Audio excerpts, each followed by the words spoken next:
नमस्कार। आज हामी कुरा गर्दैछौँ एक अद्भुत प्राकृतिक पदार्थ प्रोपोलिसको बारेमा।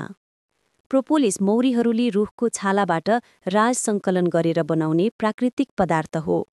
यसमा एन्टिब्याक्टेरियल, एन्टिभाइरल र एन्टिअक्सिडेन्ट गुणहरू पाइन्छन्। प्रोपोलिसले हाम्रो शरीरको रोग प्रतिरोधात्मक शक्ति बढाउँछ, छालाका घाउहरू छिटो निको पार्छ र मुख, घाँटी तथा सर्दी खोकीका समस्यामा धेरै उपयोगी मानिन्छ। यसलाई ड्रप, क्याप्स्युल वा स्प्रेको रूपमा प्रयोग गर्न सकिन्छ। सामान्यतया दिनमा 1 देखि 2 पटक तातो पानी वा महमा मिसालेर सेवन गर्न सकिन्छ। तर सावधानी पनि आवश्यक छ। जसलाई मह वा मौरीका उत्पादनबाट एलर्जी हुन्छ, तिनीहरूले प्रोपोलिस सेवन गर्नुअघि डाक्टरसँग सल्लाह लिनुपर्छ।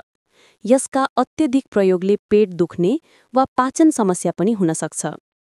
अन्तमा, प्रोपोलिस एक प्राकृतिक वरदान हो, तर सही मात्रा र चिकित्सकको सल्लाह अनुसार मात्र सेवन गर्नु बुद्धिमानी हुन्छ।